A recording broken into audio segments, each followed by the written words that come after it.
La politique pour l'égalité des sexes et la promotion du leadership politique féminin présentée par la vice-présidente de la République, Mariam Chabi-Talata, dans la salle Nelson Mandela à New York. Sur cette question, notre pays a toujours misé sur le changement des normes sociales pour l'égalité homme-femme, l'inclusion et la participation des femmes aux instances décisionnelles. C'est pourquoi, au plan international, continental et sous-régional, il a adopté et ratifié, bien avant d'autres pays, la Convention sur l'élimination de toutes les formes de discrimination à l'égard des femmes, le protocole de la Charte africaine des droits de l'homme et des peuples relatif aux droits des femmes en Afrique, la Déclaration solennelle sur l'égalité des sexes en Afrique, les plateformes de Beijing et de Dakar. Sur le plan interne, le Bénin, pour se mettre en conformité avec ses engagements extérieurs relatifs aux droits des femmes,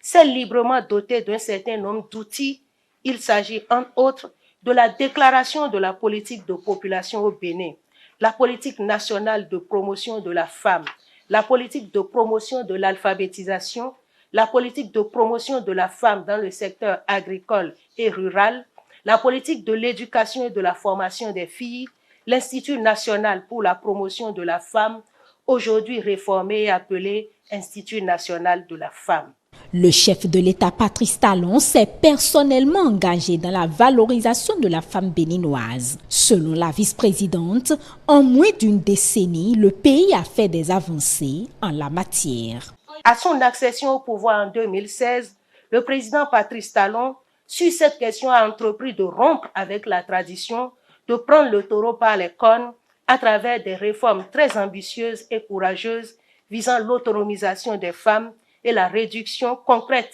des inégalités hommes-femmes dans ses politiques et plans de développement. C'est le cas du Plan national de développement 2018-2025, du programme de croissance pour le développement durable, des programmes d'action du gouvernement 2016-2021 et 2021-2026.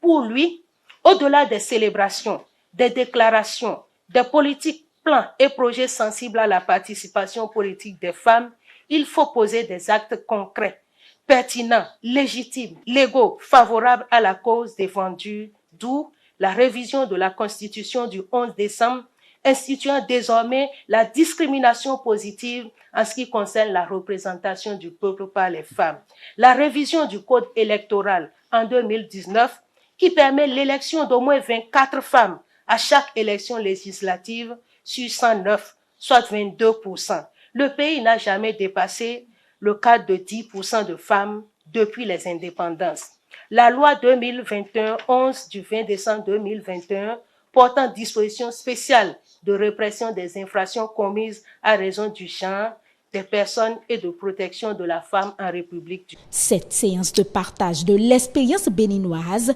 initiée par CARE International en marge de la 68e session de la condition de la femme, a également permis de mettre en lumière l'expérience de la Côte d'Ivoire, représentée par sa ministre de la Femme, de la Famille et de l'Enfant.